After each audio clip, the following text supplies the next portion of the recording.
synchronize everything. So let me connect the screen. You know how to connect the screen now.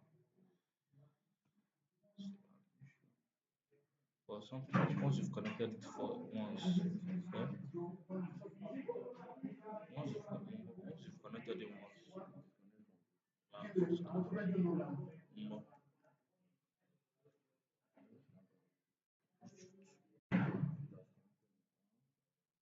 I don't know why it's like that. It's like the thing does not remember. We don't have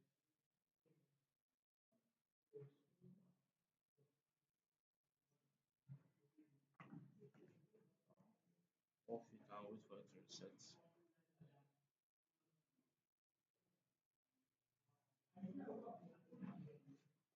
So once it's back on, then just do the connection. Then you'll be able to like continue with yes.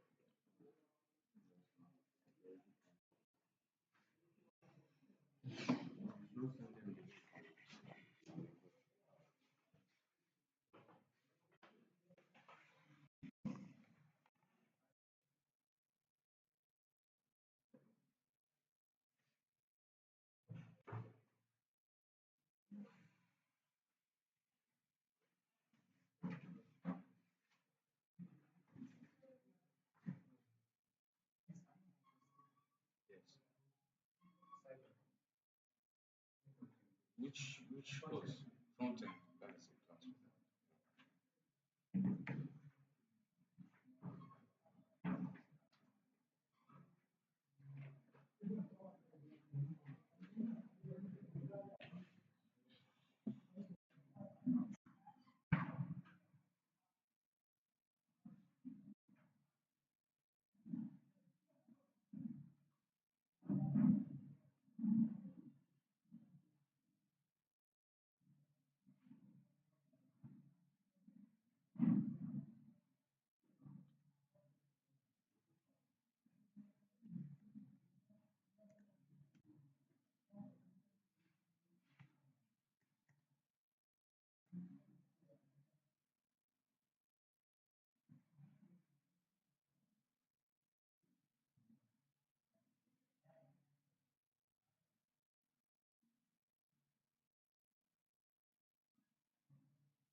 is your first time joining, right? I think today is the end of the week too. We've already started. Um, well, do you have any idea of cybersecurity so far? Total beginning.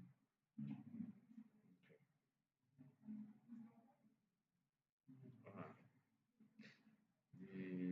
The thing is that we've already started and then we've covered a bit of covered a little bit.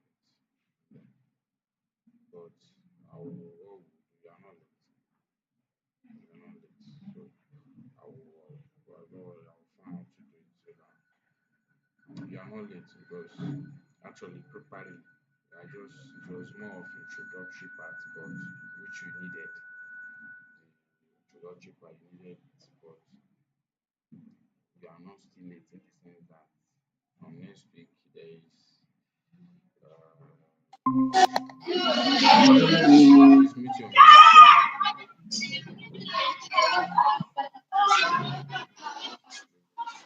Even comes again. Logic please mute your mic. Thank you. uh, so um what we've actually done is more of introductory. We've not actually done deep, but you know, I will share you the slide so you go through it. So for now, for these 2 weeks, maybe if you have gone through it, any questions you have, you can ask me. So I will throw more light for you. Okay, so that you up to speed with them. So now you have to from your own from your own space now to um or like from your own place now put in the work to meet them. Because we host these classes 3 times. Um, yeah, so it's going to be still a short. No, what's wrong?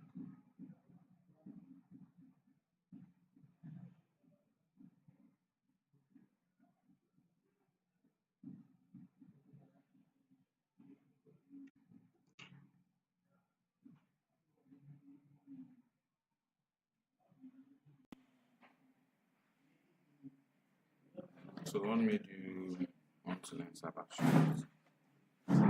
What is that? What made you want to learn cybersecurity? Actually, I was I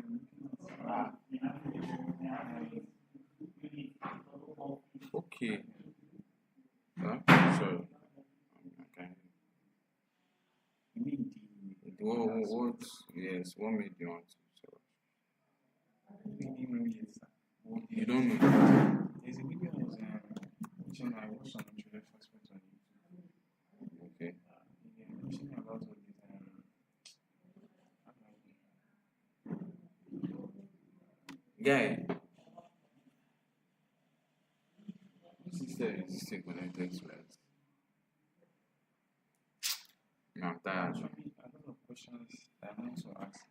Okay. Because some people say we need to learn programming language. Is that Okay. really necessary? Good morning, sir. No. You're welcome.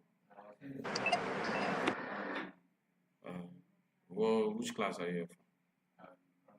Front end. Go inside out. Go through that.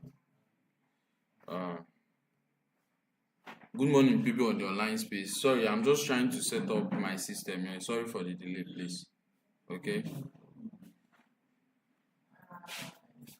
Please, just give me a minute, please. I'm just trying to project my screen. Okay. Just-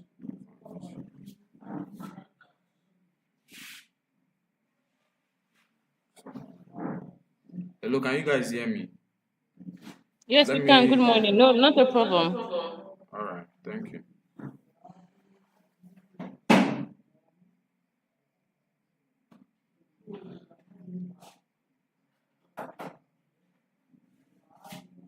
Supposed to extend.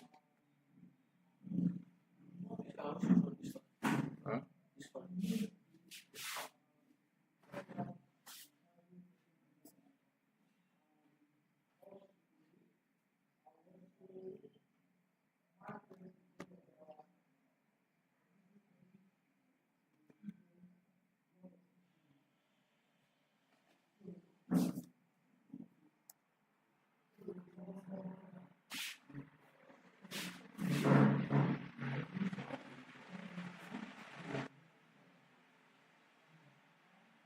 No,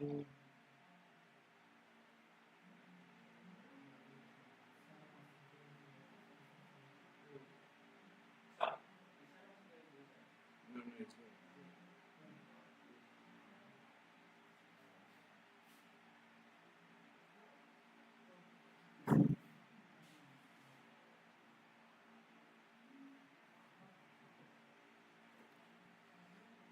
Can you please see my screen? I'm showing my screen. Huh? Put on the online space. Yes, we can. All right, thank you. Thank you.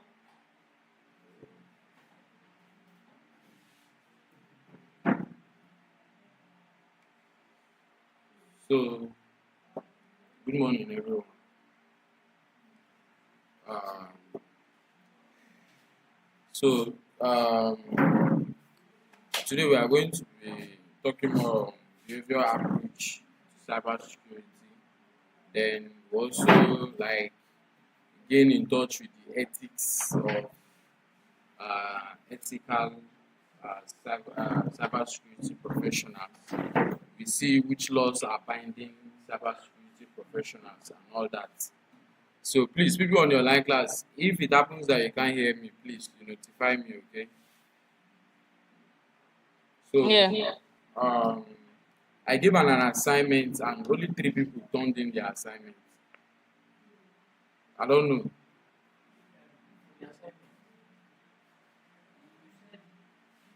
People that have not paid, people that have not paid money to access their salary. So I paid and I was trying to get the fact before the link already, which was I had to chat something like that. So I didn't have access to their salary. I think when I come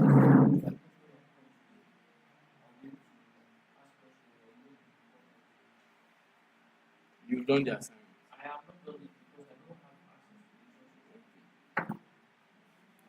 the resources. People on the online class who have submitted his own assignment.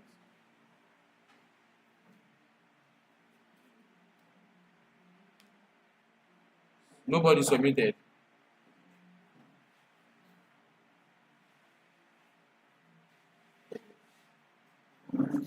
Lillian, you didn't submit your assignment. No, sir. Why? So I've not joined the paid class. I will. I don't know. Okay. I will. Yes, I will just use the link and join. Someone just left the call now. Yes, I'm sure it's the network. Uh, so Abiodun, how about you? This is my first class, sir. Okay, this is your first class. Yes, sir. All right, you're welcome. I think there are people. There are like 10 people already in the class, and then Okay. only three people submitted theirs. So I don't know why is that. To be honest, I don't know. I don't know why is that. I don't know why. To be honest, because I don't even know what to say. I don't know. To be honest. Adeyemi, how about you? Were you able to submit your assignment? Hello, I'm just joining. I'm just connecting. I didn't what the, You've done your assignment.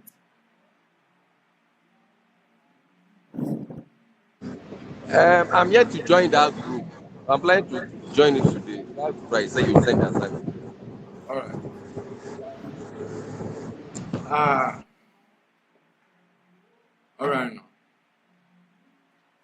Because of the low turnout of the assignment, I won't be giving assignments again. See, for that notice, I won't be giving assignments. And then I think the only people who have access to the assignment I'll give next is only the three people that turned in the assignments. So till I see more seriousness before I give out assignment. And then the next assignment we have a lot of uh, a lot of a lot of stuffs for them, in the sense that there will be, practice questions for them to practice based on what we've done so far. And then I will putting in some of the questions that they should be expecting in that exams. So, but for now, I'll only be working with those three people directly. So I'm sorry if it will hurt anybody, but I think that's the way to go, so that I won't feel, because I don't feel encouraged that way. So I'll I'll just work with people who want to work with me for now. So today we'll be talking more of um, uh,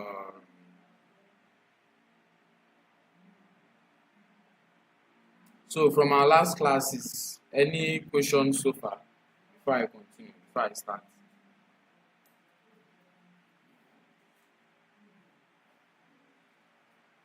All right.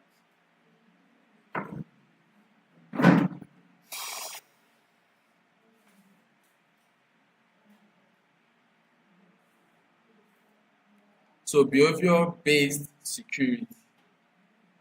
So um, we are going to talk on what it means when we say, okay, how do we, I don't know, maybe you get, maybe you connect this thing, I don't know. If you shake this thing out, just find another place. Maybe you come to this side and I don't know. Because this extension, if you shake it out, the screen will go off.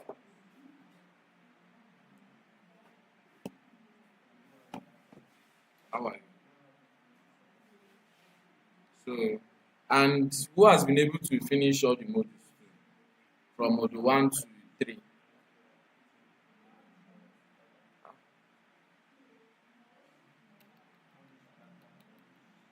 Who has been able to finish module 1 to 3?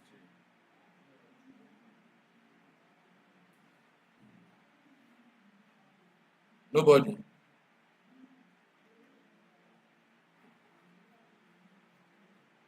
Omo. Huh? See, it's not as if um, I'm rushing you guys or something, but the truth is there's a lot to cover. And then if you are being left behind, before you know, there'll be a lot for you to cover. And then if there's a lot for you to cover, you see that you are not making much progress as you should. So, but me, I feel to be honest, I feel this mode 1 to 3 is something. If this is our second week now, today is the last day of our second week. If you put in 2 hours every day, you should even finish the whole course by now. 2 hours every day. Please, it's not encouraging. Please. So now when we get to go to the hard parts and everything, this one we are just in introductory part. So when we get to the more difficult parts, now how do we do it? Yeah, I'm just trying to, from my own end, I'm just trying to see that you guys, because it's highly competitive. I don't know how you perceive this cybersecurity niche, but it's very, very, very, very competitive. Very, very competitive. If you have this lagging behind procrastination and everything, you work on yourself, because you wouldn't need it. You wouldn't need it on this journey. You wouldn't need it on this journey. So you beat yourself hard that you want to do this thing. To be honest, I still learn up to today. Like I still learn. Like, and every day I dedicate minimum of 5 hours. There is no day I don't put it. The minimum I put is 5 hours every day. Like there is no that day. There is no that day. There is no that day. Unless I'm sick. That's the only way I will on my system or even with my phone. So I didn't mean I can see your hand, I'm coming.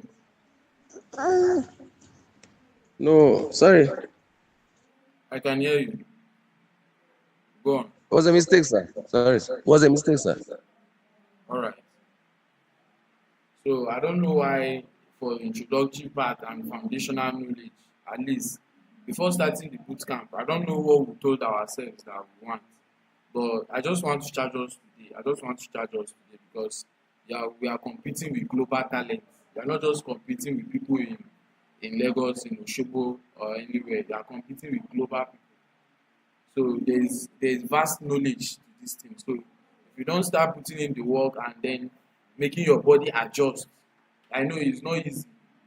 I started with 1 hour a day. I know. So it's just time. You get to upscale it little by little, little by little, little by little. You can't just start 5 hours a day. I know.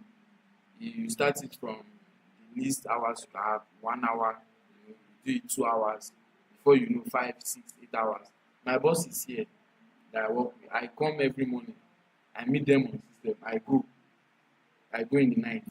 I still leave them on their system. For people who have made it in this tech. So sometimes when I even look at them, I feel like I don't even have excuse from my own end. So because they knows that they are not fighting with people in Nigeria, they are not competing with people in Nigeria or in Africa. They are competing with people all over the world. So that would be that. Yeah. I won't say much, but I just want us to have this mindset, this working mindset. I need you guys to always challenge me. Bring up challenges, bring up questions, bring up things. Just tell me this is it. Let's see how we work it. That's what I'm looking for. That's what I'm looking for. So, but I just pray that God will help us all. So, behavior-based security. So, last week we talked about cybersecurity devices and technologies. We talked about the um, devices we use in protecting organizations and all that. Talked about firewall, talked about routers, talked about stuff like that. So, um, the reason for all this teaching is, whichever word you hear new, I have a mentor which when after he teach me everything, I think this is the first time I'm teaching people. This is the first time. Before now, I told him, sir, this year I want to try something different. So it was like, Gerard, I trust you. You can teach people the foundational knowledge you should have in cybersecurity. Yes, sir, it was a challenge I took upon myself to do it. You understand? So at any point in this journey, you don't ever feel relaxed. You always want to try something new. I still have where I'm going to, where I'm not there yet. Before I do get gigs of little amount. But then I checked because that is not what I want to settle for. So I had to stop all those kind of gigs and then settle for learning and then getting those knowledges that will make me earn more bigger. So it doesn't stop. So behavior-based security is a form of threat detection that involves capturing, analyzing the flow of communication between a user on a local network and a local or remote destination. Now, the main keyword in this kind of analysis-based security is that it captures then and analyzes. Now, it captures is more of the behavior. Now, once a traffic or a data wants to pass through a network, and then the defense mechanisms they notice that there is a kind of a different, there's an anomaly type of movement with this kind of packet data, that these packet data don't move the way they should move, or then they have malicious tendencies and all that. Now, this kind of analysis is based on the behavior which these packet data, which these traffic flows um, have. Now, one thing this kind of behavior base is that we use it also in cybersecurity in the sense that We test how this flow of communications go from one network to another, from one system to another. Now it's usually from the source down to the destination, how this um how this network work. Now from where it started down to where it's heading, that's its destination, how it moves, how it flows. Okay, so that is how this analysis, this type of security analysis is done. Now they say capturing and analyzing, that means it has log um it has this log, I don't know how to call it, but this log specification, in the sense that it logs every movement right from the time it happened, how it entered, and how it progresses through, and the time it reaches the destination, and which kind of packet data arrived at the destination. So the whole analyzing doesn't stop once it leaves from the source. It stops at the destination point. Now let's say for example now, we enter a domain on our Chrome browser, and then we enter www or https, whatever domain we want to enter. Now from there, now you as a user, you are the source. Now whatever thing you are inputting to send to the web server, to the database, now it is it is you putting out instructions from the source. Now once it gets to the server, it is still at the destination phase but not yet completed. So once it sends a message back, remember I told us about the transmission control protocol, where there is a three-way handshake for every communications that happens on network. There is firstly how it interacts with the web server interacts back. So those interactions now that happens are what we analyze, we capture in the behavior based type of security. Okay, so any changes in normal patterns of behavior are recorded as anomalies and may indicate an attack. So if it doesn't flow the way it should flow, now we'll just regard it as this is a possible threat on the system, on the network. Okay, so for people who are joining our classes today, um, we've talked about the introduction of cybersecurity. We've seen the kind of attacks that are done in cybersecurity, how they happen, and also the techniques which this kind of attacks have happened. But we are still going to talk about them when we start the journey, the ISC square journey, because after this bootcamp, I should, or you guys should be able to sit for the ISC square certified in cybersecurity exams. So from next week, majorly it will be very intense, and then I'm going to try my best to prepare you guys. It's an exam that I wrote, and to be honest, I got 88 in that exam out of 100. Then when I wrote it, so I think the passing mark is 70. The passing mark is 70.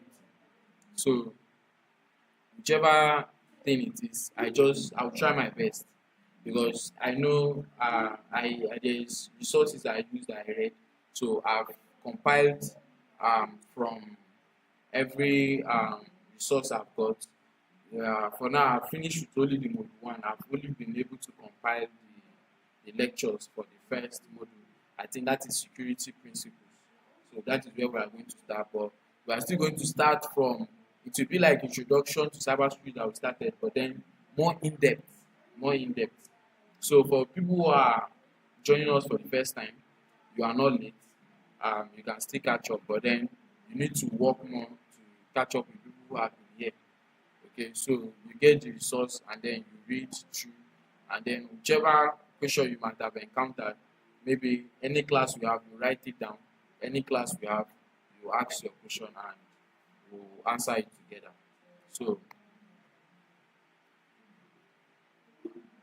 So we have honeypots as one of those tools that aid in behavior-based analysis. Now, this honeypot is a very deceptive type of tool that is used in cybersecurity. Now, a honeypot is a behavior-based detection tool that lures the attacker by by appealing to their predicted pattern of malicious behavior. Now, what it does is, now if an attacker wants to attack a network, or it wants to attack a system or a domain, or whatever thing he wants to attack, an IoT device or whatever he wants to attack. Now, what this honeypot does is it creates a clone type of if he wants to attack a domain, he creates a clone type of that website in order to redirect them. Now, the attacker might feel he's attacking the main system, but he doesn't know that he's attacking the clone type of system. Now, the reason for this honeypot most times is to know the patterns at which this attacker entered your system. Now you are able to know all his tactics, how he entered that system and everything. Because once he clicks it, because it's like a bait too that you are doing, that you are giving an attacker. It's a bait for an attacker. Now once him too he falls for it. Now this honeypot now doesn't look suspicious when you see it. Okay. Now it looks as if you are attacking the main network. Now most organizations, most companies use it to create a site that you feel is the same site as their own. But then once you are clicking it, will redirect to a place. Now it takes note of it captures everything the attacker does, right from when he entered the system, what he did when he entered the system, the processes which he used, the techniques and everything. It locks in everything the attacker does.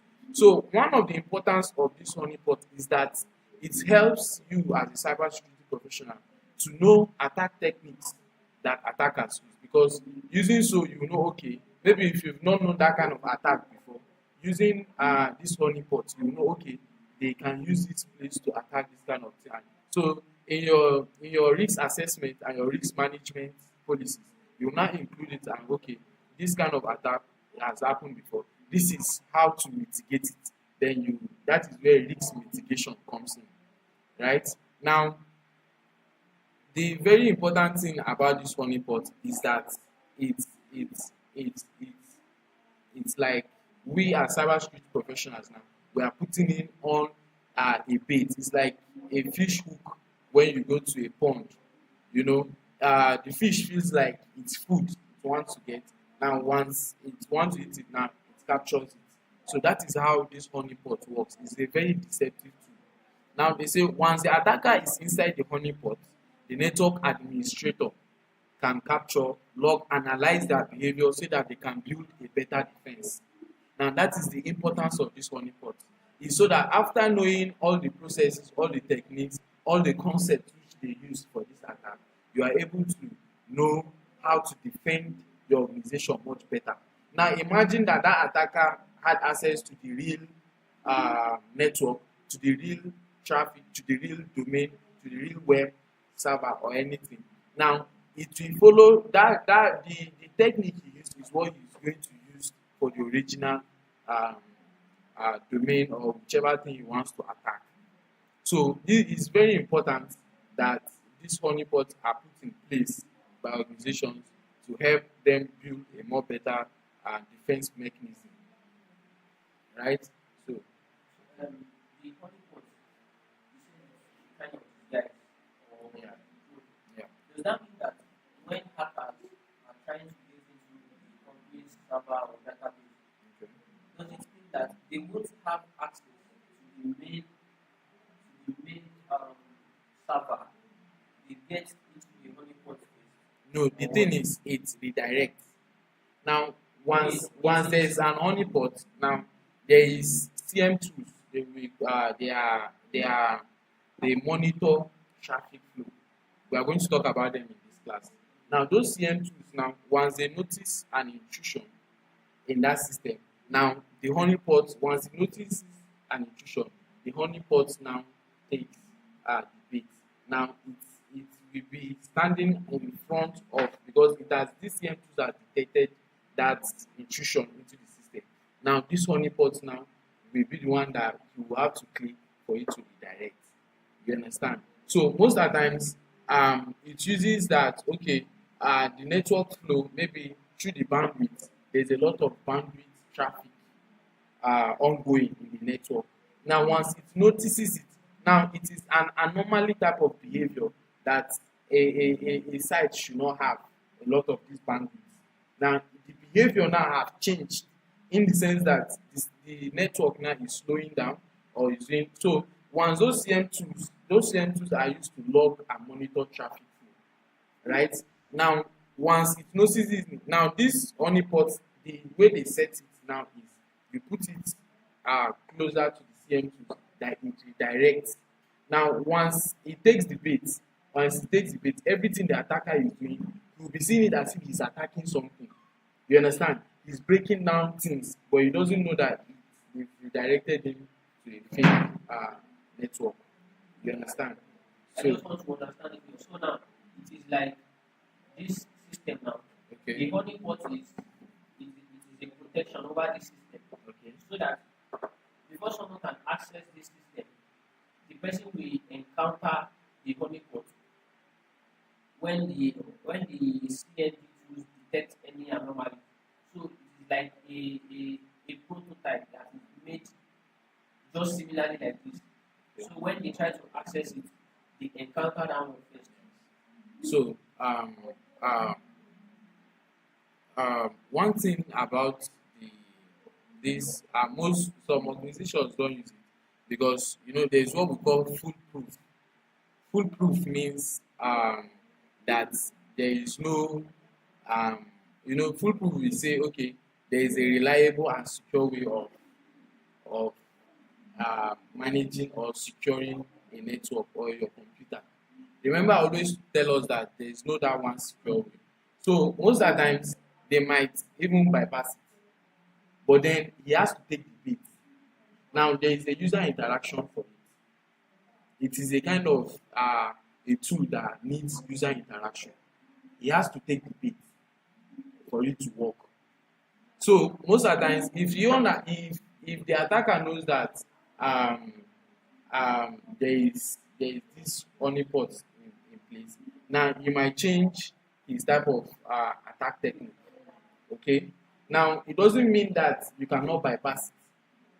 You understand? But then it is also one of those tools which they help in knowing when there is an intrusion in your system. Now we've talked about a lot of tools. We talked about firewalls and all those, but there is no a standalone type of software that can protect the system. So all of these things we are having idea is so that we will know okay, this is how we protect our system. This is things we put in place. This is the in-depth type of defense mechanism we should use. In the sense that in-depth means your layers of security.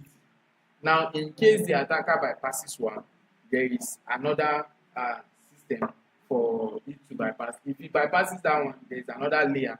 So that is just like an onion that has different layers. Okay, so it's just like an onion. Now that is how that defense in-depth mechanism works.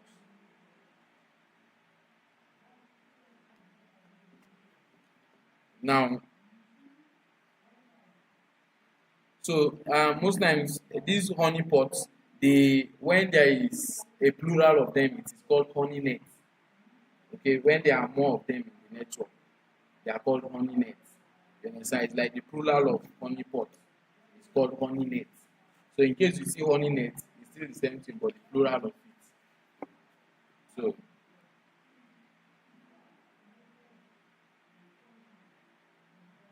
So this one now is a Cisco type of product. This place we are using, they are that. Now there are people who specializes on them. Their own tools, because every organization have their own tools and how it works. But most of the times, whichever tool you are creating, it has that functionality as almost every tool. But how this functionality comes in play is different from all of them. Right now, like AWS, Amazon Web Services, now it's almost the same like Azure Web Services, but they have different protocols and everything in place for it to work. So that's the same thing with Cisco. It also has its own tools and how to operate them, their protocols, and how they work, the functionalities, and how they work and all that. So, So now you see the illustration they gave. This is an attacker, the internet. Now this is the real server. But then there was a diversion to the honeypot so that he think he's interacting with the real server. So he's a kind of creating that diversion. So Cisco Cyber Threat Defense Solution. So this security architect uses behavior based. People online, sorry, is there any question so far? No, sir. No, sir. All right. So this honeypot in general is just a clone or a decoy, right? It's just like a decoy. So some startup organizations might not have honeypots because it's a kind of expensive, you understand, to create. So some organization might not have. So you now you have to check as cybersecurity, you have to check the strengths, and most times in any contract they will tell you their budget. So you know which kind of tools that you will use. You understand? So but it is good that you know all these tools. That is why we are explaining them and everything. So it's good that you know all these tools so that you know the best practices you give any organization employing you. Okay, so some startup, you understand, a small kind of company might not have the financial capabilities to create a decoy server and all that. So it depends on what they want also. So this security architect uses behavior-based detection and indicators to provide greater visibility, context, and control. The aim is to know who is carrying out the attack, what type of attack they are performing, and where, when, and how the attack is taking place. So it takes the features of this honeypot, right? This Cisco Cyber Threat Defense Solution Architect. It takes some features of, in the sense that this, you know, they said honeypot logs what the attacker does. So it's the same thing as they say the aim is to know who is carrying out the attack. You are logging in who is carrying out this attack, what type of attack they are trying to perform, now where and when and how the attack is taking place. So these are also features because it's not a standalone software. It needs other software to work with. Now most of the times this Cisco Cyber Threat Defense Solution, it works with also that CM tools and other tools like the TCP dump.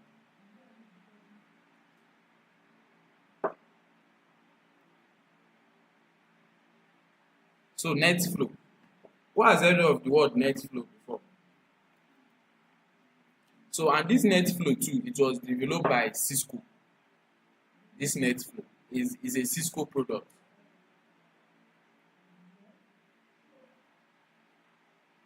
Nobody have heard of NetFlow before. Okay, so let's explain. Now, this NetFlow is used for collecting and analyzing IP traffic, IP network traffic. So that is what, in general, this NetFlow is used. It's used for collecting and analyzing IP.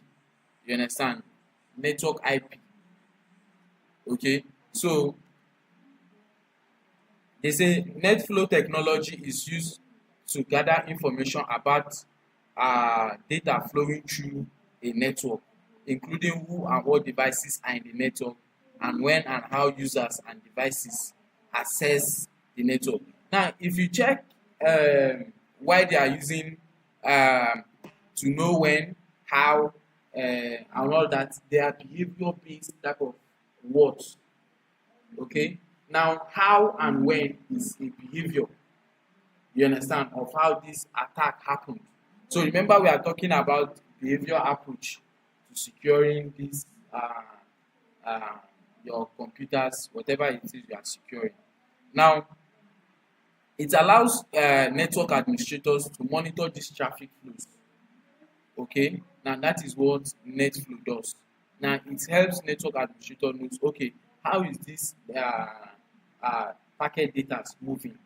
You know, he analyzes how it moves and all that. So network administrator are people who understand who is a network administrator. Before we speak in, who is a network administrator?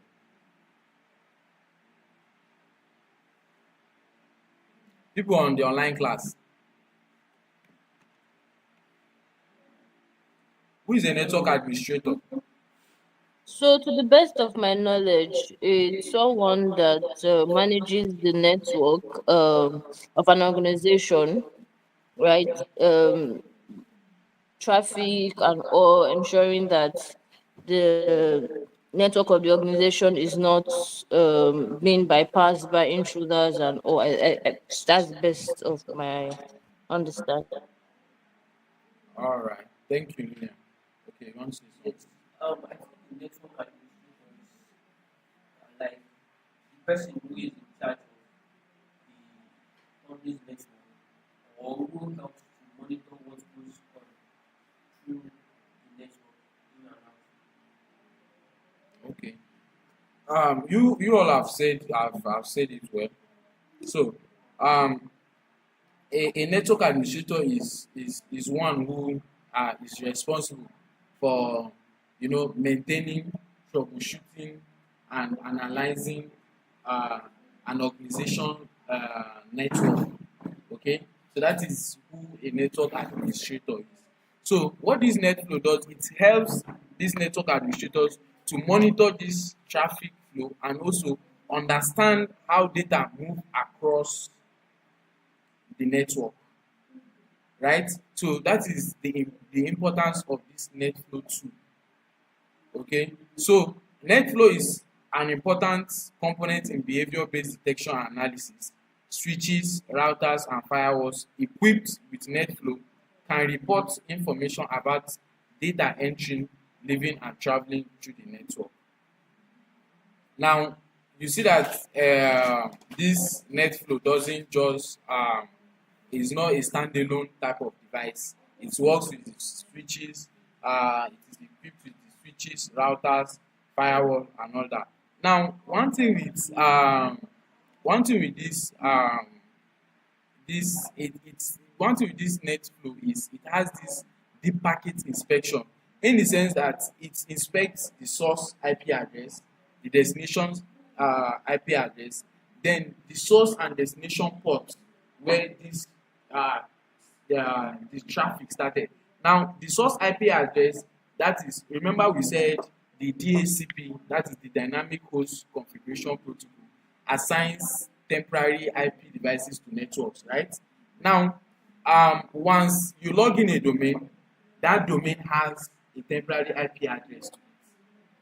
So there is no, if you are logging in different accounts, they will have different IP addresses. So that DHCP is the tool or the protocol that helps assign temporary IP address. So when I enter this Cisco account, there's a temporary IP address to it till I end the session, right? Now, so once I'm starting it, it takes log of, it inspects this the IP address and at the destination, that is at the server level again. All right. Now the port from it is start. Now the domain for this port, for this NetApp card, it might be port 80 or port 433, in the sense that port 80 is the HTTP, while the port 433 is the HTTPS. So most of the times people use this port 443 for secure browsing and everything. So because the HTTPS is not secure, so so they will take note of where this source port started. So now, for giving it Sorry, a domain, did you say HTTPS is not secured? I say HTTPS is the secured one, that is the port 433, Okay. while the All right. HTTP from port 80 is not secured as the port 433. All right. So you Yes, yes. understand now? Okay. So we are going to, once we start, we are going to see this port, and then you learn these port numbers by name and everything, because it's something you should know. Because I think in that exams they will ask you this port, this, which port. Now for DNS now, like the domain name system now is port 53. Now this from the destination port now, it will reach from, if it is from port 433, that is the source port. Now down to the domain name system, which is the port 53, it takes notes. This NetFlow takes notes of those ports. And remember, these ports, there is port scanning that we saw from our last class, where we check out ports which are open or closed. So we know which port is listening and which port is not listening. Now, if a port is listening, that means that port is vulnerable if it is open. So most of the times, ethical hackers look for these open ports in order to gain intrusion into a system. So once all these ports, because all these ports um, has what they are defending. Now, if the port 53 now is open, the DNS, there will be intrusion. If an attacker wants to start, you start from that port and then have an intrusion into your system. Now, this is what this so it is also a layer 3 protocol in the sense that it works at the network level. Remember, I told us that it helps for collecting, analyzing IP network traffic data. So it works at the layer 3. So that is at the network layer, right? So it has this deep inspection packet. That is DIP, that's the word. Deep inspection, deep packet inspection, DPI, deep packet inspection. So it has that ability for because it has firewall included in it. Remember, it has routers, switches, firewall. So that is why it has that deep packet inspection ability, because the firewall is one tool that helps have a deep scan or deep packet inspection for. So because it is equipped with firewall, it also has that abilities, right? So now there is what they call net flow collectors. Now after this analysis of where and when data entering and everything, now the information is sent to net flow collectors that collect, store, and then analyze this net flow data, right? So what these network collectors do is this net flow collector, it is also equipped inside the net flow. Okay, so but the work it does, the work net flow collectors does is that after all this analysis and everything that they've known from where and where this thing is going, now to be able to know whether this thing has malicious tendencies and everything, that is where the net flow collector comes in now, right? Now it collects those data that they've already recorded, those data. Now they analyze it.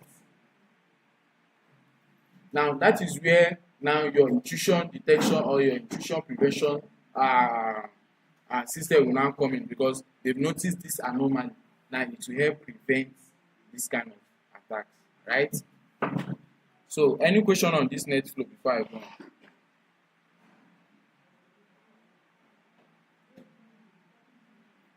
All right. So penetration testing. I think this one is just like overview of what penetration testing is. It's not like the day, because there is stages to before you even start hacking a system. So there are legalities that you have to put in place first. You know, we don't work on illegal policies and all that. So there's a lot of legalities that you have to pass in order to start even intruding in someone's network. You don't just start that way, okay? Because they have channels at which the doors, the don'ts and doors of every network. So, and before you can enter into anybody's system, you have to, there's always a permission, and then it's a contract. You know, it's not a contract, a document, you know, that says everything about your work. That is the network you can access, and those networks you should not access. So everything are in those documents. Then there is this document, service level agreement, in penetration testing, whereby it's a kind of a document that it's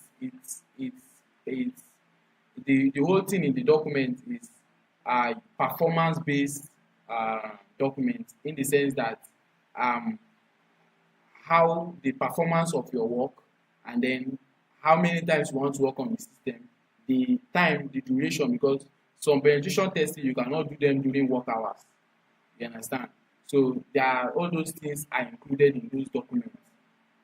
So you know when and how. So all those things are stated. Now we have SO, the statement of work. Now it involves all your work. Now how you document them and everything. So penetration testing, commonly known as pen testing, is the act of assessing a computer system, network, or organization for security vulnerabilities. So assessing a computer, network, or organization for security vulnerabilities. Now, a pen tester seeks to breach systems, people, processes, and code to uncover vulnerabilities which could be exploited. Now, they say seeks to breach systems. Now, it is finding those vulnerabilities. Open ports are one of those vulnerabilities. We also call them listening ports. Now they say people. Now the reason you see people there is penetration testing. One of the strong ways of gaining information in security is through people. In the sense of that is where social engineering comes in, where you have the spear phishing, the phishing, the farming. There's different types of social engineering. Okay, there's the email phishing, which is the one we know for now. Then phishing is the one they use through phone calls to maybe impersonating someone through phone call or something. Now we have other types of social engineering methods which we are going to see in later class. So people are also among of those things they love to get informations, to get informations they need to carry out an attack. So people are not excluded in the scheme of attack.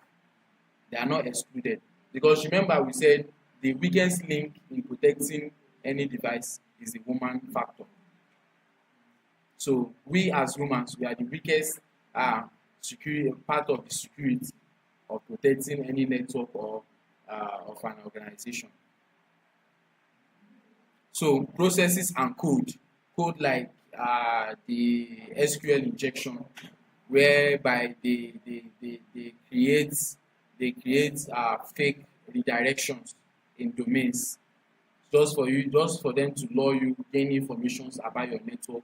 Maybe they know the topology of how your network has been created, your IP addresses and everything.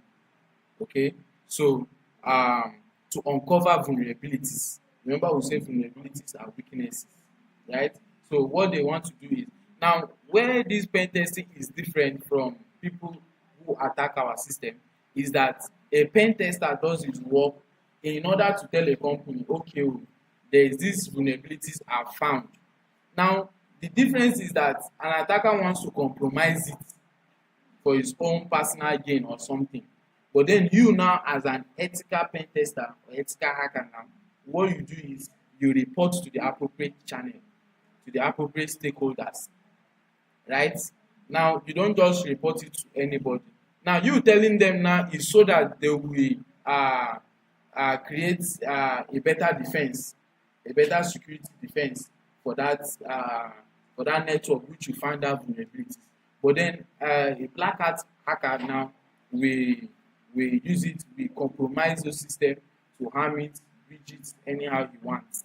So it depends on the intention at which he's trying to gain access into these systems. Now, this information is often then used to improve the system defense to ensure that it is better able to withstand cyber attacks in the future. So that is the main work of the pen tester. Once you uncover these vulnerabilities, after telling the organization, the next thing or the next line of action is to know how to better create defense mechanism for these networks so that they might not attack it. Because the way you found out that vulnerability is the same way an attacker will find them. So remember I told us that whichever tools we use, an attacker uses it. Whichever knowledge we have of those tools, an attacker uses it. See, at times they even have more. That is why you see security breaches. It can never stop. They can see security breaches will always happen till we leave this life.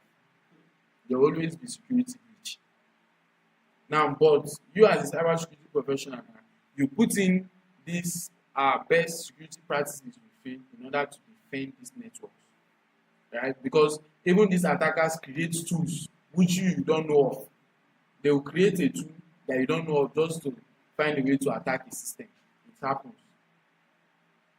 So security breach can never stop. It can never. But what we are here for is to reduce the impact. That is risk management. In case of this attack, is also one of those things we are going to learn in the ISC Square curriculum. Risk management.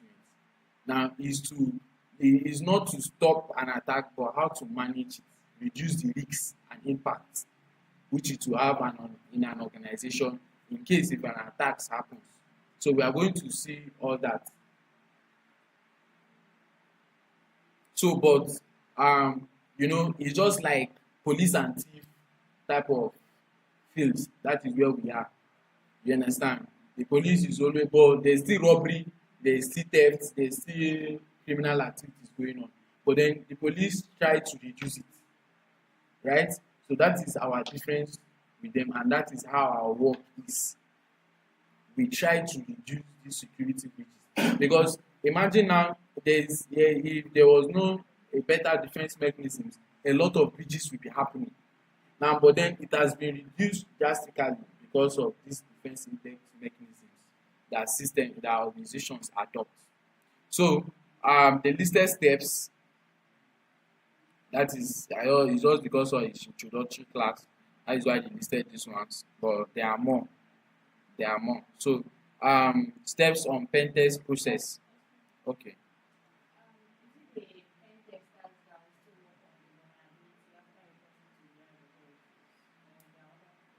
Now once a pen tester uncovers it, that is where the blue team comes in. Someone is asking, for people online, someone is asking if the pen testers get hold of these vulnerabilities, are they the one to mitigate those vulnerabilities? Now that is where the blue team comes in. Now they know more better on how to create defense mechanism. This SOC, Center Security Operations, and all other teams on the blue team, they are the ones who say okay, because they, and also even the GRC team too, they are also involved, the governance alliance. Now those policies you see is that it helps you as a cyber security professional. Once you follow those kind of policies, at least you will be up to date firstly, and then you create a more better, because you from your own thinking, those policies have, because of years of exploits that attackers have done, they've sat down always updating it and everything. So those GRC people now will come, okay, if it is maybe the server that wants to be breached, there is security policies for servers. Now they will give advice, okay? They will now bring this advice as GRC. Now SOC now will come and okay, they will now implement those things they said, right? Now you see the work differs from everybody. Now the pen testers uncover these vulnerabilities, okay? That is their main work. They don't do more of creating defense mechanisms to better the security posture of the organization's network. Okay, so that is why every field is important. So, and then if you check in an IT team, they have all these people. You understand? In an IT team, they have all these information security people, cloud security, and everything.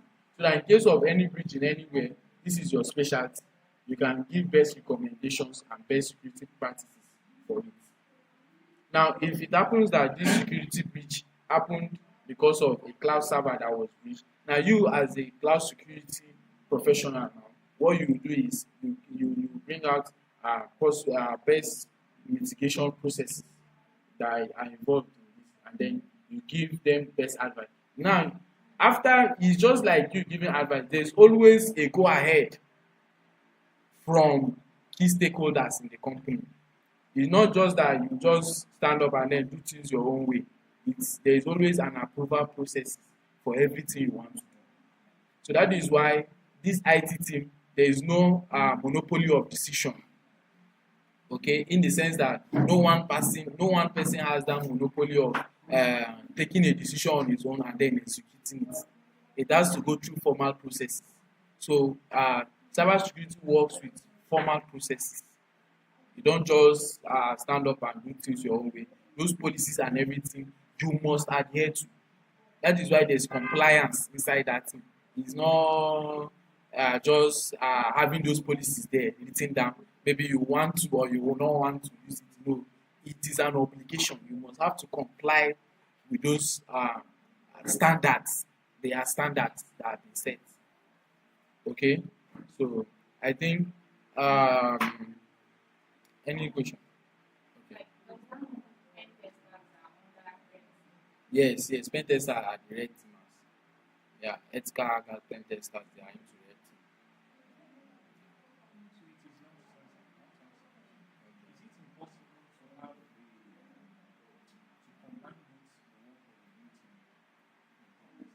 Now, someone is asking that is it possible to combine like a pen tester and having the knowledge of a definitely.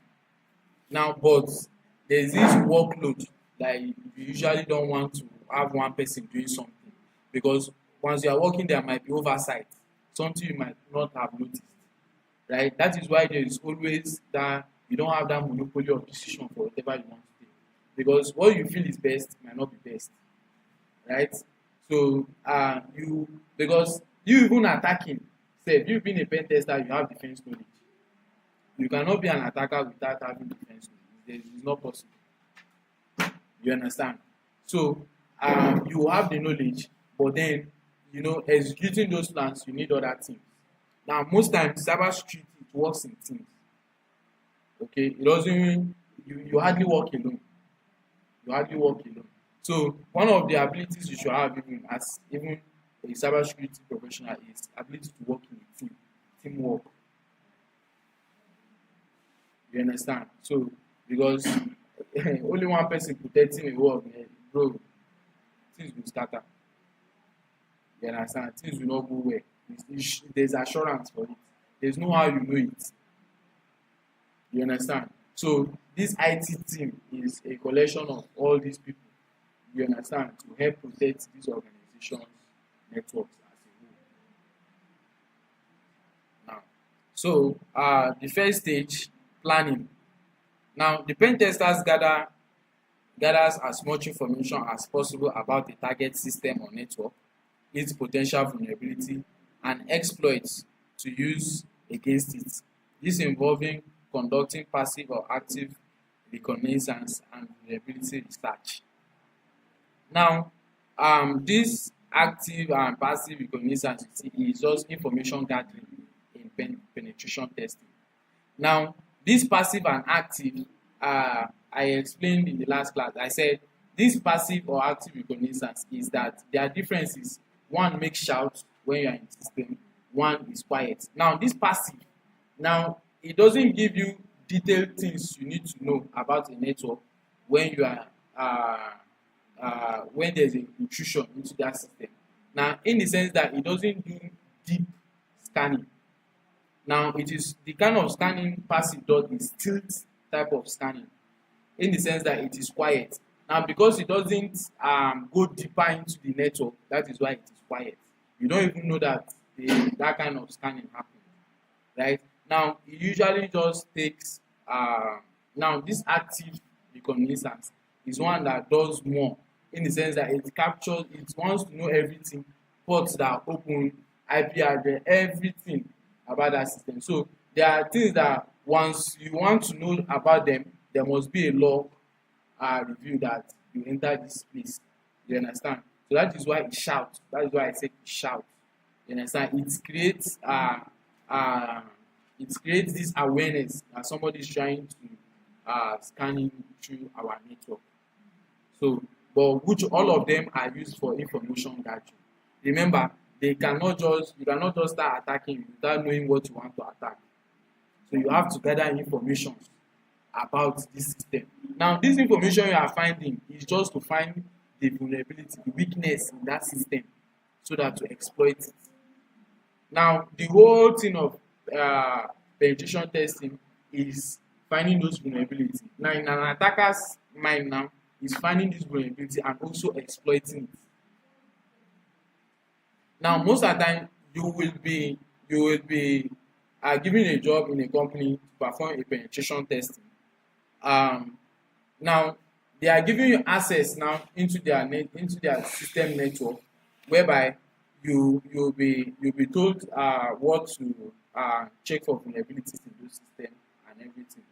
Now your own aim is to gain that idea of where the system is vulnerable. That is why. Now whatever thing you are doing, there is also environment. We have environment in penetration testing, like from the development stage to the production stage. Now, there are places where you conduct penetration testing that will not interrupt uh, business, business to stop. Like it should keep on going. Now, once in that production stage, a little mismanagement from you as a pen tester will cause the company's whole operation to either stop or be interrupted. So there are stages of this environment. So for people who want to go into pen testing, you understand this environment and all that. Okay, so it's not in our scope for this class. So scanning. Now, the pen tester carries out active reconnaissance to probe a target system or network and identify potential weaknesses, which, if exploited, could give an attacker access. So that is his whole aim of gathering this information, is to find those entry points into your system. Now, one of those ways is port. Remember I said if any port is open or is listening, we either call them open port or listening point. Now, once there is a listening or open port, now what it's telling you is that there is an entry access from there. Now, port scanning to identify potential access points into a target system. So you as a pen tester, now what you are checking is, where is there any open port in case an attacker wants to come in, is another information. So once there's an open port, you tell them, now you report to the appropriate channel and then tell them there's this open port, there's this. All right, let's close it. Okay, so vulnerability scanning to identify potential exploitable vulnerabilities of a particular target. Establishing an active connection to a target to identify the user account, system account, and admin account. Now, all these things have different. There is root access in our. If there's these two methods exploited, if you want to gain a root access, in the sense that you want to gain the network administrator's access, he has the highest access to all these networks. Now, the more stronger one to be able to break is the root access, and there's admin access. There is also this ordinary access. What is it called? That is the normal user account. Now, if it is the system access and the admin and all that, is the root access. Now, it's the most difficult one to get, but if you are able to break it, because now remember I told us that the way we protect in cybersecurity is as a result of the severity of impact should that attack happen. So we take priorities based on impact, and then how we defend each asset in the organization depend on that severity. Now, if, for example, the network administrator account and everything has a very hardened way of infiltrating it more than a user account. So we set standard based on severity, because once you gain this root access, there is enough of privilege escalation. that you have access to everything, modify, delete, or anything you want to do in that network. Remember that a network administrator is one who manages uh, troubleshooting and everything, maintaining and about an organization network.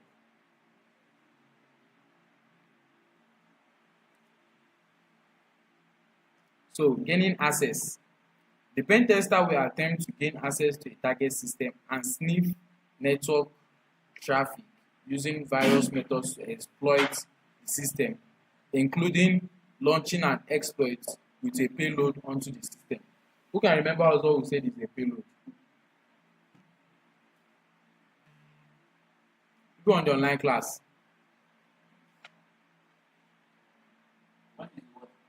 The word payload. We said it in last class, payload. We've forgotten. People in the online class. What is a payload?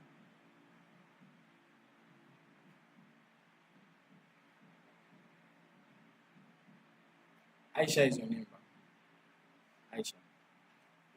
Remember payload. You want to try, just try.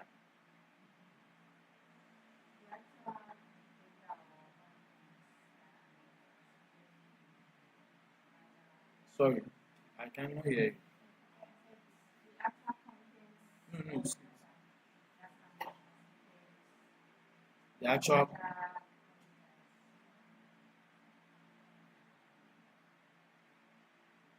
Is that what you wrote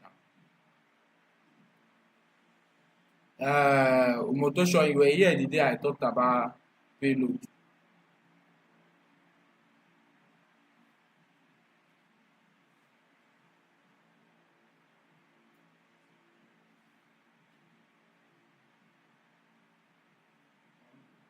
I try.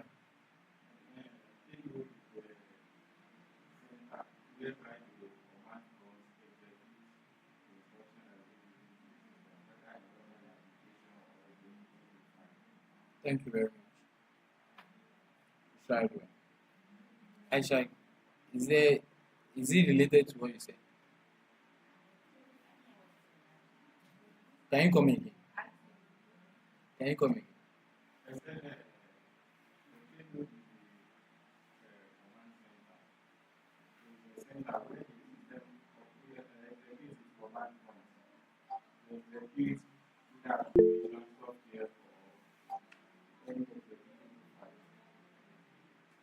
Now,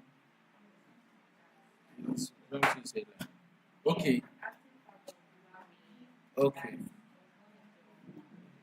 okay. Is one that executes. Now, once this so let me explain. Um, once this maybe a malware has been like the worm type of malware, right? It doesn't need execution now. It doesn't need a user interaction. Now, what executes those commands? What executes that malware either to modify, delete, or anything it has been sent to do is that payload. All right. So if a malware were to, most of the times it happens in the ones that don't need user interaction. Now they are the ones that execute these commands to harm the network. That is a payload. So launching an exploit with a payload, that is launching a malware that executes on your system. That is just the same thing with this information. Okay, so launching an exploit with a payload onto the system, that means launching a malware that has execution command on the system. So whenever you just hear payload, just try and remember execution. People on the online class, are we getting it? Yes, sir. Yes, sir. Okay. So they say breaching physical barriers to access.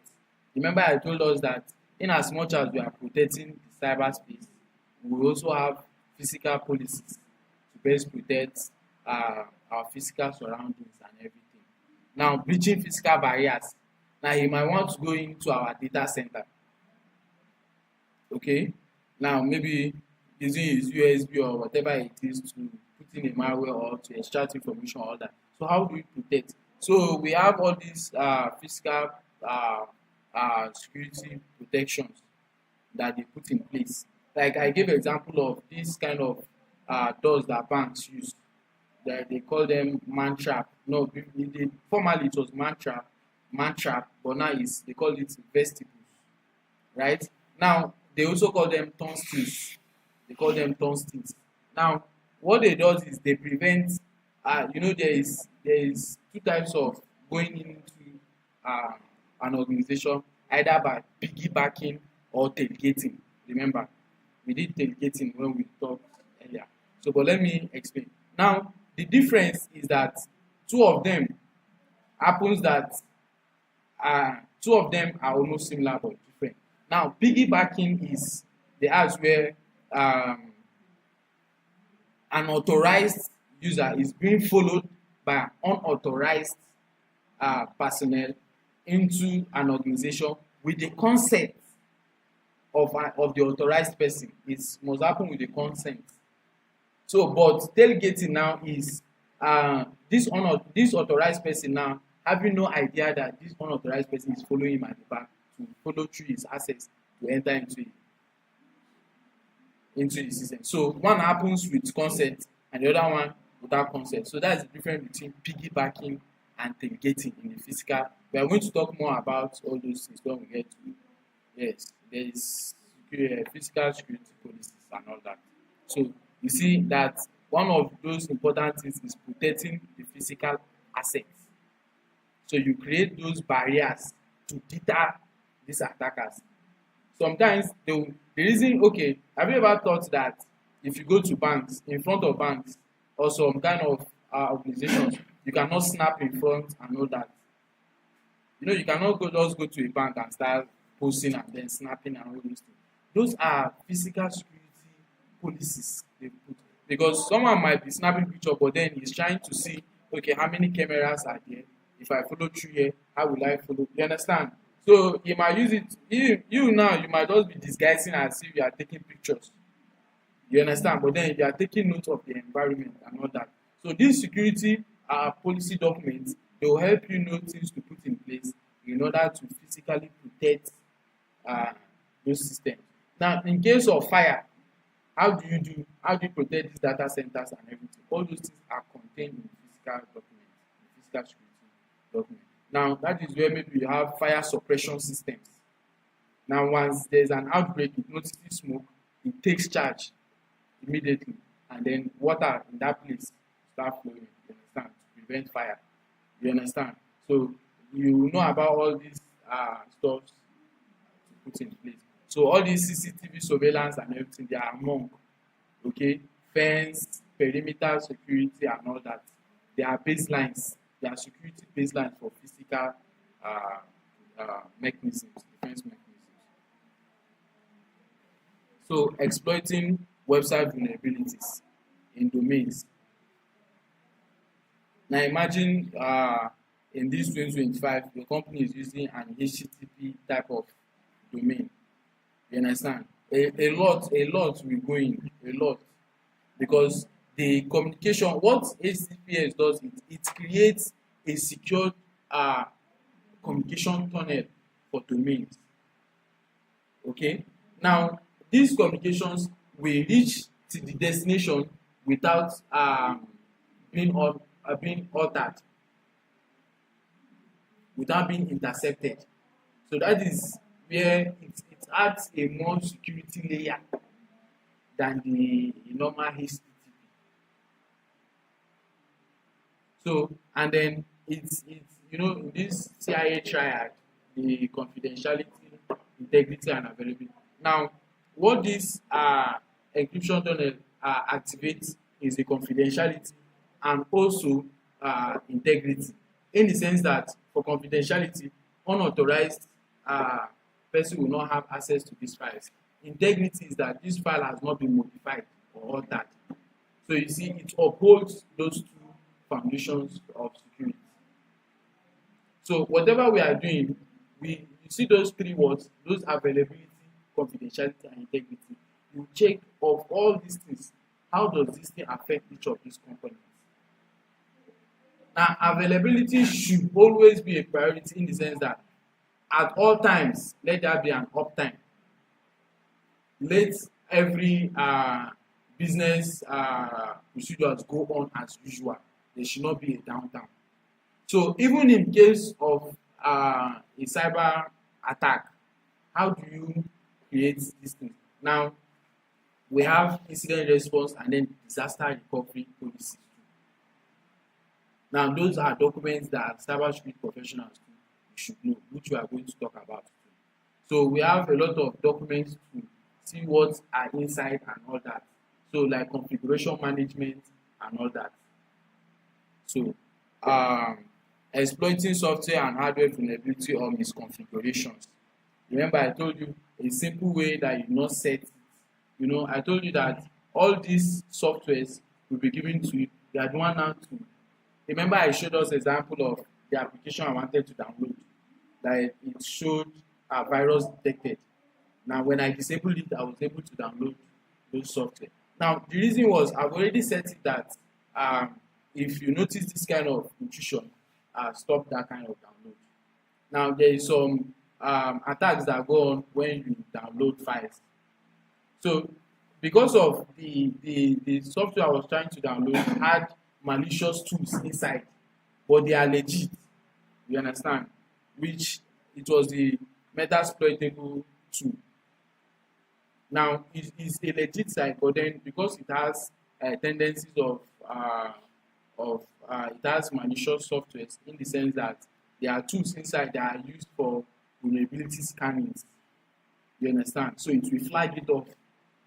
So I wasn't able to download till I had to go back, check my firewall and my antivirus, which I set on my system, to see how well to mitigate it. So I had to off some settings in order for me to download. And after I finished, I proceeded to. So a little misconfiguration. Now, if I didn't configure it well, it will download. I have my antivirus, but then I didn't configure it well. So misconfigurations can cause exploits into your systems. So whichever tool you are being given, if it's the first time you're handling, it's better you read how to, there is how to configure, how to install and all that. So there's this manual, you go through everything and see. So maintaining access. The pen tester will maintain access to the target to find out what data and systems are vulnerable to exploitation. It is important that they remain undetected, typically using backdoors, Trojan horses, rootkit, and other covert channels to hide their presence. Who explain this? Some people we've talked about backdoors now. We've talked about Trojan horses. We talked about rootkit. So they maintaining access now. Now remember we said who will explain before I go on. I want to just see whether we are catching up and everything. So people on the online class, did you hear my question? It's 11:30. No, I don't have. No, sir.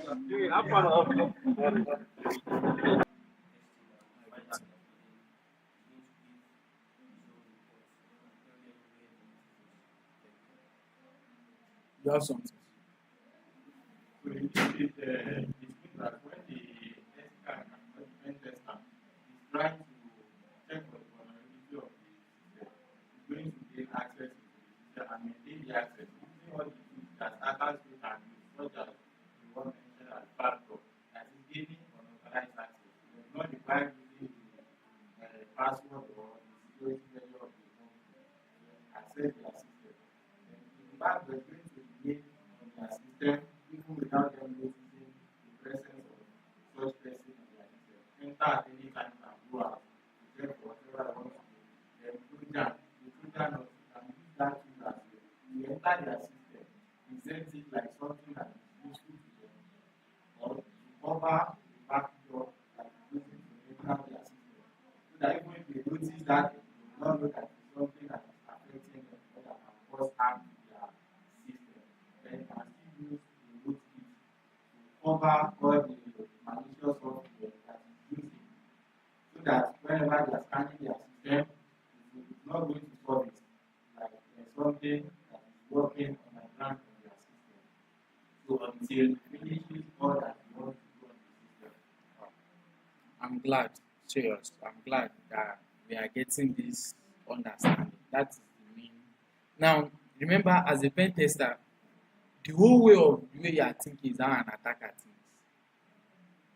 The whole way of how you are operating and everything is just like chess.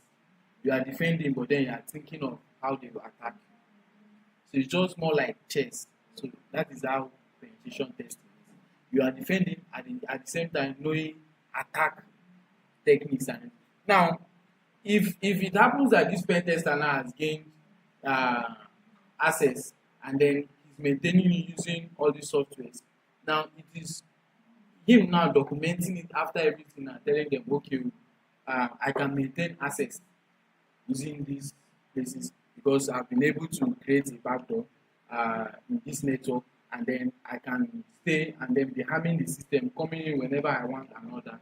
So you now in your reports now, because um, you know another thing about pen testing is for me I feel the most difficult part is the reporting, to be honest. Like you report it will reach like, I think I have one I did. You report it will reach like more than 10 pages because from where you started, every tool you use, how you use that tool, you document it. Now, if you use 4 tools, maybe for cracking password, entry into this, Wireshark, Metasploit, all that, Snort, and all that. Now, each tool you use, you document from. That is what I hate about pen testing, actually. You understand? But then you have to learn reporting. So now, in your reports, let me check for that report.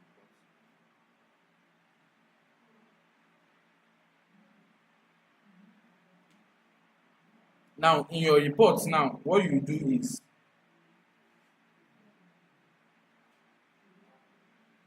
now this is a kind of my report. I don't know if you can see it. Now, this was my system, and then I had to document everything from my reconnaissance stage. Now, telling them everything by SMP enumeration, everything you did on the network. You have to document everything. So it was one company I worked with here in Lagos. So I did a pen testing for them on their system. So the Active Directory with your brute forcing, you tell them how you were able to manipulate those systems and everything. Everything it has to be in detail. Nothing should be left behind. I for me is where the more work is because pen testing is more of fun. So it's more of fun. So that part is more of fun, but then the reporting is where it's very tiring. Why But is then that?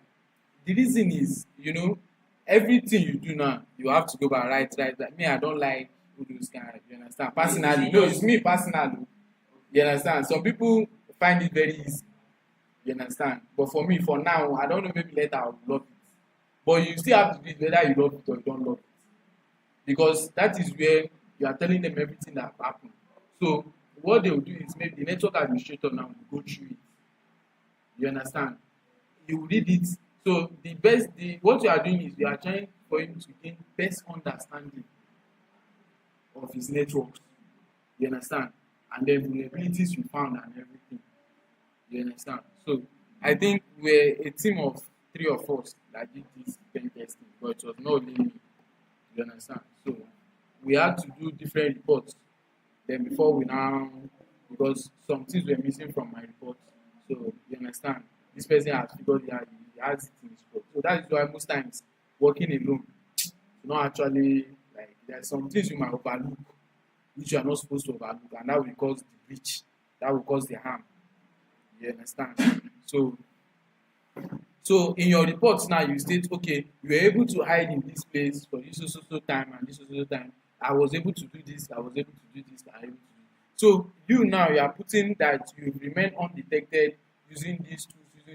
So now what they will do now is they will now sit down in a round table and then know how to create the best defense mechanism to use for this. Okay, so I think even in my penetration testing till now, there are some tools that I'm not yet uh, strong at.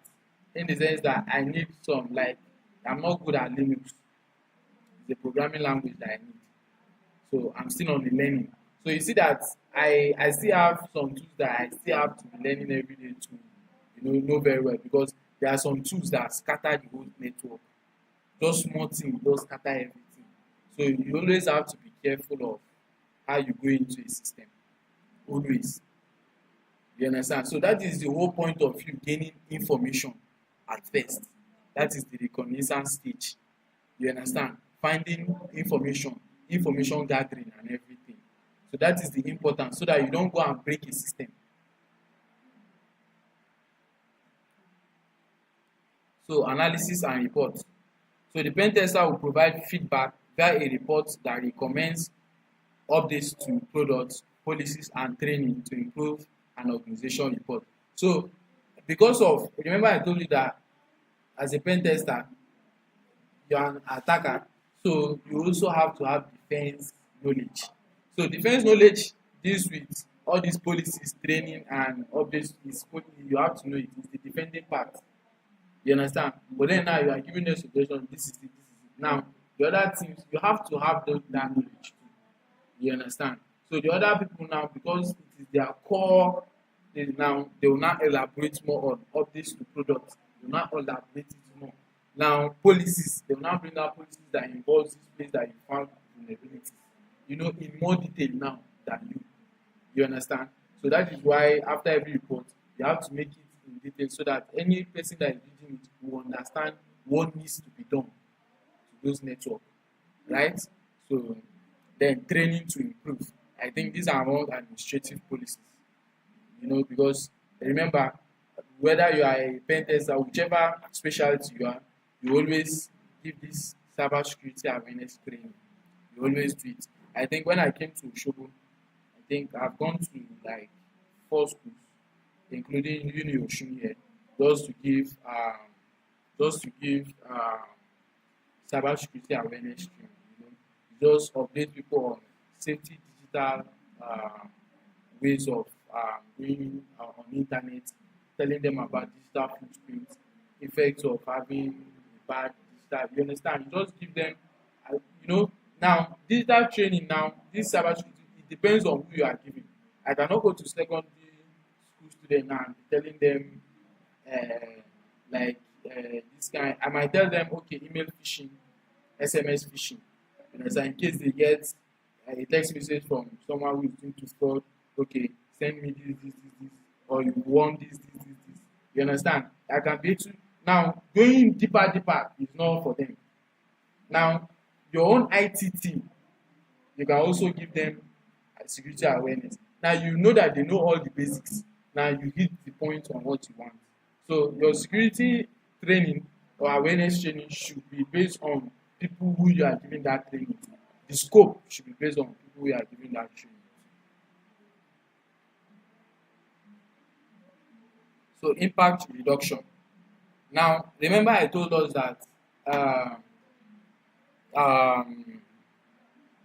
there is no 100% way of defending, and then security breaches must happen. Now in case if you are in an organization where it happens, now what you do is you reduce impact. Now impact means the effect such attack will have on the organization, either their reputation, financial loss or integrity and all that. Now it depends on which impact it will have in the organization. Now while most organizations today are aware of common security threats and put considerable effort into preventing them, no security practice is foolproof. Do you know what is foolproof there? No security practice is reliable. No security practice is 100%. So, but foolproof now will tell you that the best is a lie. It's a lie. So, therefore, organizations must be prepared to contain damage if a security breach occurs, and they must act fast. That is where the incident response comes in. Now, there are even inside the IT team, there are people who are incident responders. Now, once an incident happens, they have their playbook. Now, that playbook is how to address impacts, how to address attacks. That is what is in, they call it playbook, right? That is what is in that book. Now, there is even inside your IT team, there is this incident response team.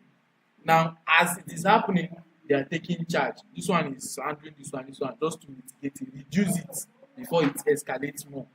Remember, you are trying to reduce the impact at which this attack will have on the organization.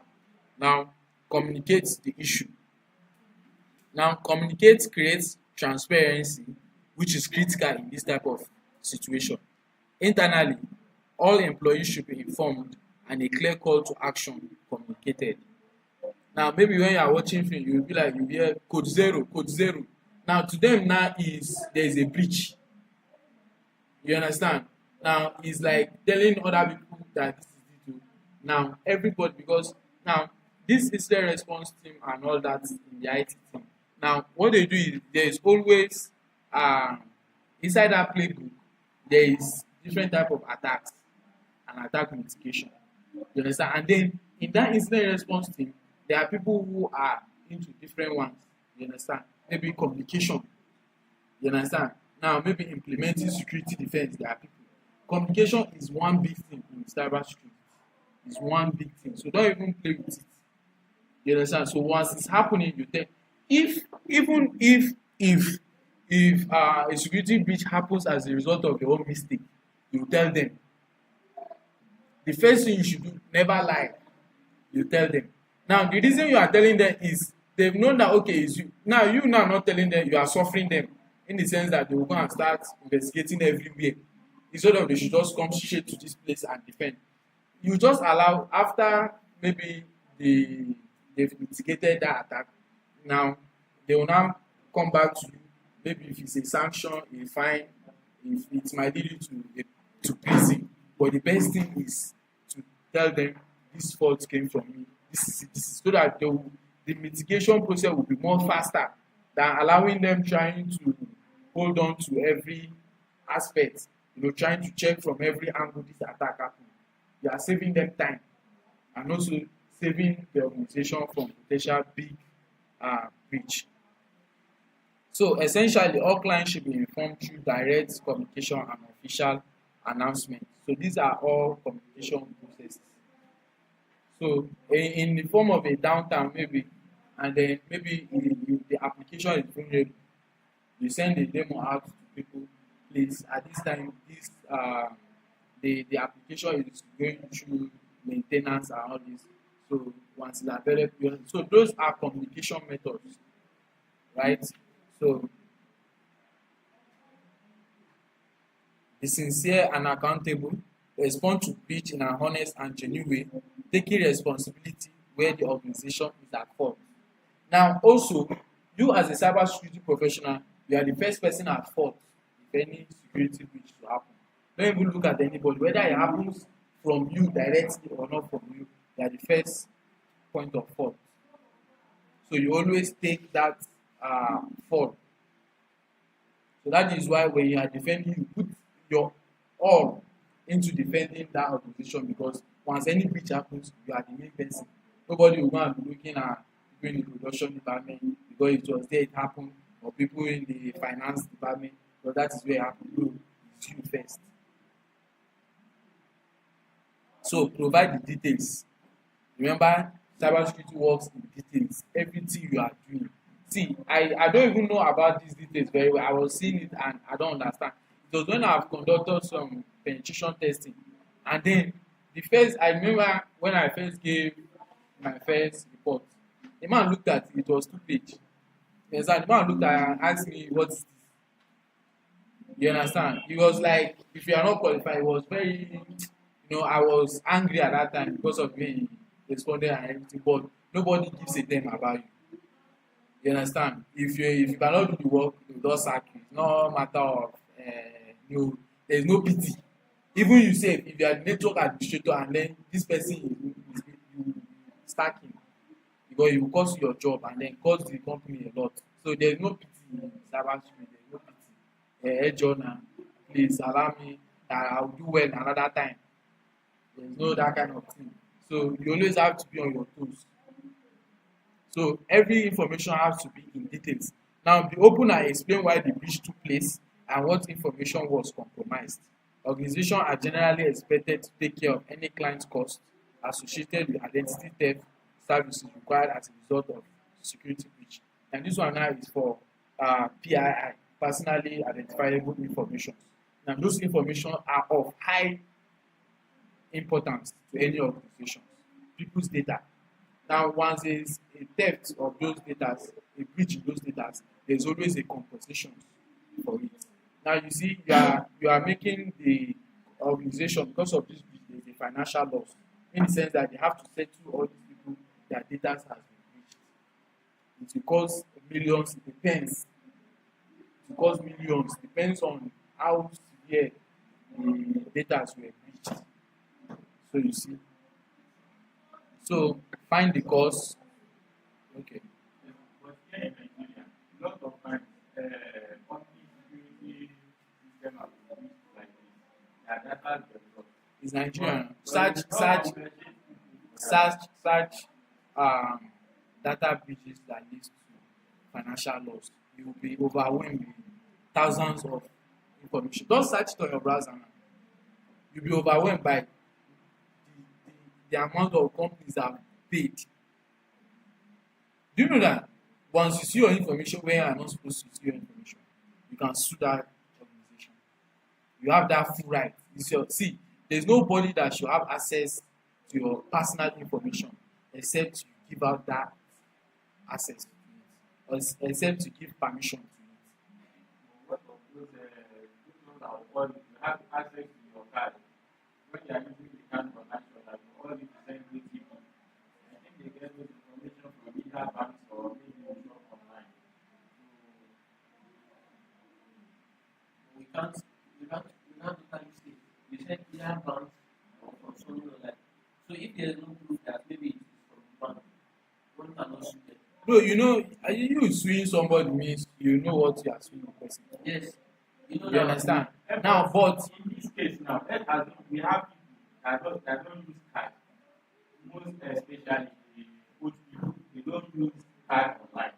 So and we still have a number of them that we still call them and tell them that we want to do this on their account, we want to do that, we send OTP and provide the code for them and they like it means those people get their information from the bank. alright, now most of the times what happens is, now when I log, okay, I do buy things on AliExpress then. Now you have to input all these things for you to send OTP sef at first. Now there is how would I put it? Now most companies will tell you that they don't share your information. Now they share. Now in the sense that now they might share it innocently for maybe like the advertisement companies now. They do buy information from other companies in the sense that they want to know what you like, your preferences and all that. But in the case of this bank this now I think most of the times when our call start they will ask you should call your without those bank card, and I don't think your bank, see they most times they law people, that is the social engineering. You understand? They law you, they will tell you. There was one old woman around my side then that I think that was what prompted me to I started doing this around security awareness training in schools and all that because of one woman lost a lot. So she called the card and everything because they told her that her account was having issues, so she should activate it. And she has money, she said that, you understand? So she was afraid and all that. So she was giving him all the information. And the guy was like, don't cut the call, just stay in call. You see, he's trying to make her don't find advice from another person. You understand? Stay on the call, stay on the call. Now she was telling him the bank card number, the security number at the back, and all that. He sent OTP, she gave back, and all that. So I think they most of the times they use social engineering to get those information. Now social engineering now is very critical in in cybersecurity and very important for pen testers in the sense that you are taking information without allowing the person know you want to take that information. You understand? That is the whole aim of any type of social engineering. Now the person don't know why you are asking. I might start with, hello, hi, how are you? How is your family? You know, you are asking him one day, you tell him, okay, yeah, my dad went to work, and be like, where does your dad work? You know, you tell him in the bank, or you tell him this is the organization, and then maybe it's that organization that he wants to attack. You understand? Then you get information about your dad. Now you might even start following your dad around to see where he likes going, things he likes doing on weekends and all that. You understand? Now it's just to know his area of interest. Now imagine someone now that has the same interest with you, maybe he's a book lover and everything. You want to kind of relate to the person, you understand? Now you've gotten his preferences and everything. Now I will come in as a friend. You understand? You know, all of us we are maybe dog lovers. You understand? We talk, and before you know, we become friends and all that. It's all social engineering. You understand? All that thing is you have one aim is to gain those information you want. So apply lessons learned, check and check again, educate, check and check again, always verify. Don't always sleep on your toes. Now, attacker will often attempt to leave a backdoor to facilitate future breaches. So even after you mitigated everything, business has come back to normalcy and all that, you still go through your systems and everything, check possible places that might be future breaches in order to stop it. Remember, from these lessons learned is that you have to put down everything you learned from this lesson. It's always in that report. So educate. I think one of the important things in cybersecurity is educate. You see it as if it's not one important thing, but it's very important, very, very important. Education, cybersecurity education, cybersecurity awareness. Very, very important. So Cisco approach to cyber. So if we go and read this legal and ethical issue, it's just self-explanatory. It's just all about the legalities in cybersecurity, the ethics and everything. Like the ISC square, for you to be a member, you have to know their code of conduct, ethics. They call them canons. Now those things guide every cybersecurity professional under their umbrella. So we don't just there is ethics for cybersecurity. You act honorably, integrity and all that, trust, public trust and all that. All those things they are part of those ethics and everything. So you read them and understand. So that will be all for introduction to cybersecurity. On Monday when we come, we are starting fully on the ISC square journey. Okay, so I think the first week will be more of intro, but you know, small.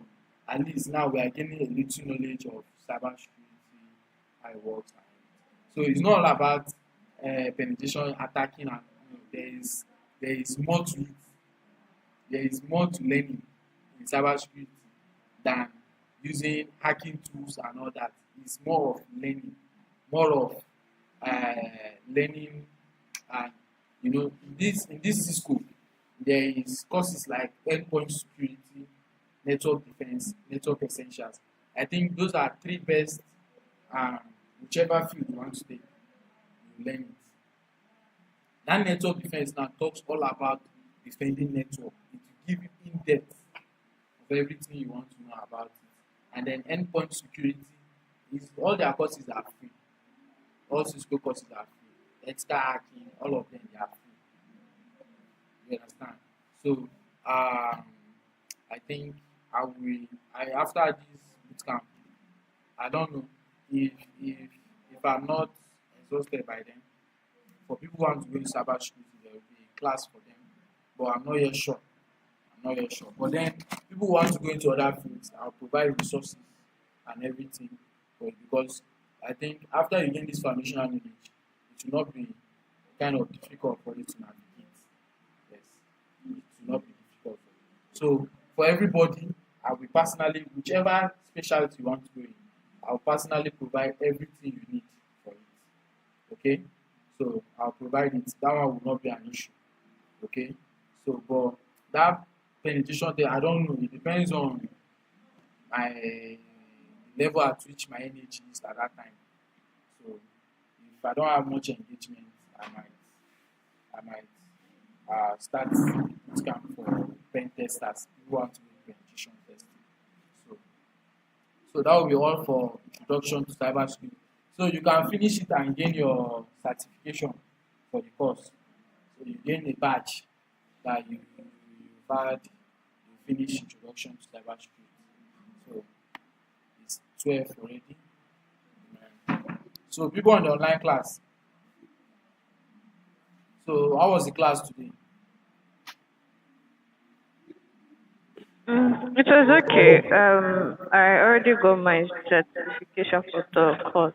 I already did mine So you some finished the time course. ago. Yes. Wow, nice one. Congrats. Thank All right. you. Um, at least is a step forward. Is a step forward. You know, the journey is cybersecurity is a journey of patience. It's a journey of patience. If you don't have patience, you cannot join for cybersecurity. To be honest, because there's a lot to learn about. To be honest, I have to be. I don't want to come and be lying to you guys that it's a rich quick type of niche. You have to pay the price for it. There's no, and then there's a lot to learn because you know all these network servers and everything we are talking is not just all about talking. You have to know it, understand it.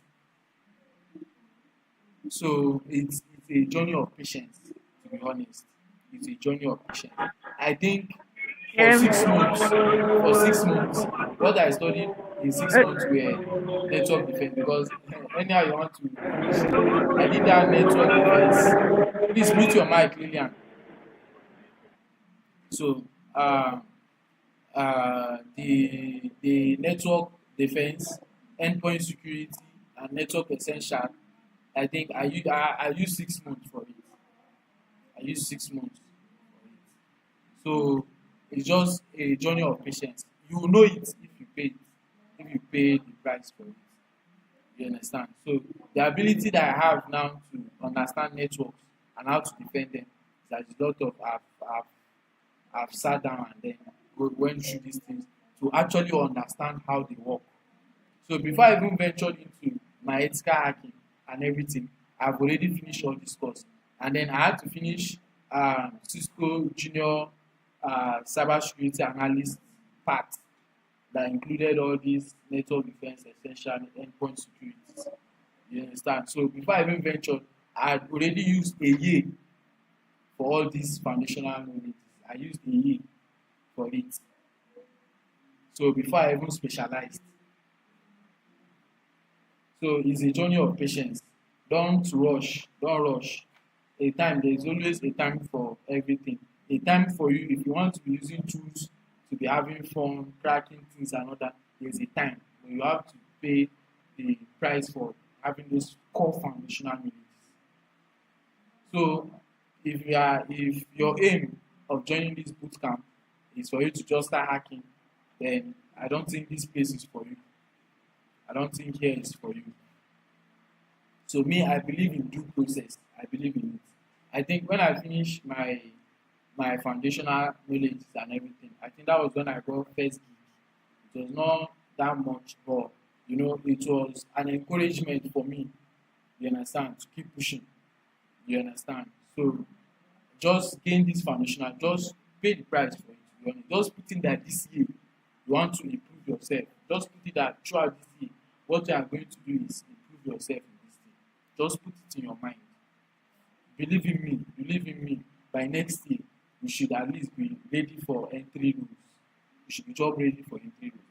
Personally now, I don't even apply for jobs because I am trying to learn more, and then I want where I want to be is where that if a recruiter sees my CV or projects I've worked on, they will not be able to decline me that job. You understand? I don't just want to go and be settling for anyhow jobs. So that was why, when I finished my last gig, I didn't apply for any gig and everything. Right now, I read, and every day I'm on the reading path. My school bag is here, my notebooks are here. After this class, I still continue till evening before I rest. So it's just, I'm not in a rush for the money right now. I'm not in a rush for the money right now. I want to make myself. Cybersecurity pays a lot. It can pay you 130 million a year. That is cybersecurity. It pays a lot. But then you have to know it. You have to know it. You have to know it. Nobody will pay that kind of money. You don't have that kind of knowledge. So just take it that, okay, for 1 year I want to use it and improve myself. Don't put eye on the. So after some courses you can start applying, and the reason for applying for jobs is so that, in case you are getting this rejection and everything, you get used to it. Yes, because rejection is another thing. Because many people fail, many people break down when they receive all these rejection mails. That's why we can't hire you. And I think there was an interview I attended. They rejected me, but then they paid me for my time. You understand? For that interview, it was $20 then. You understand? They just paid me $20. They said for the time, the interview was just 30 minutes. You understand? But for like Nigeria, I've attended Nigeria type of interview. Very hostile people, they are not accommodating at all. Like the whole Nigeria tech base, yes, be like they just want to use you and everything, they waste you. You understand? So I understood it. So I don't even want to work for any company in Nigeria or anything. So for you to be globally equipped, you have to pay this price and it will take months. Okay, so don't be in a rush, take your time. So any question before I go off?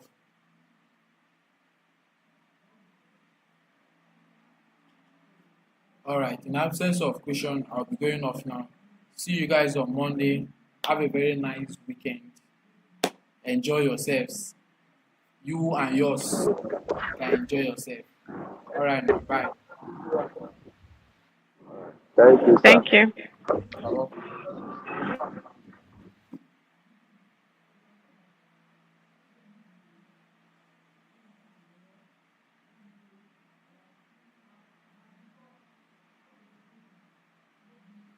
Oh.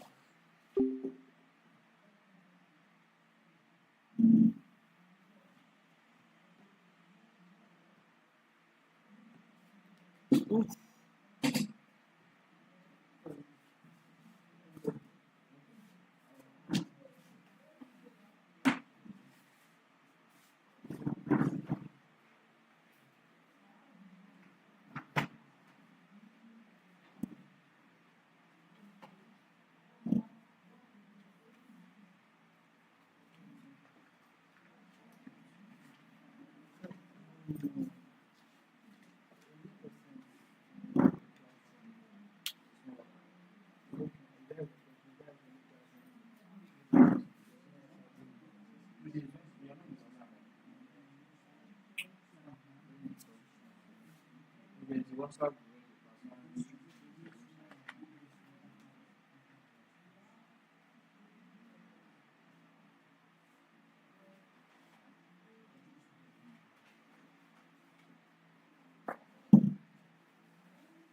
You don't do your assignment. You don't do your assignment. So what will happen is I will extend the period for the assignment.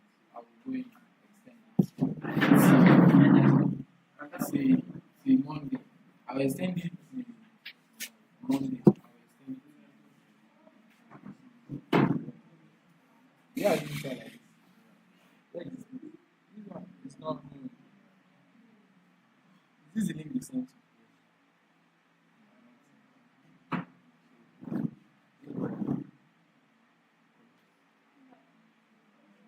All right, take care.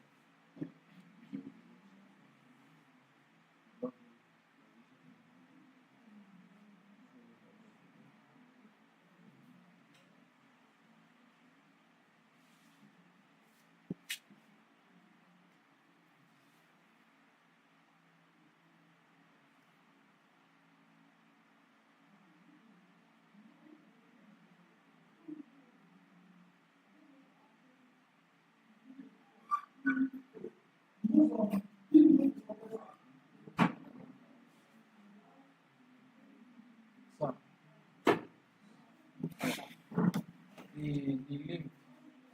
Have you stopped streaming? Did you stop the stream?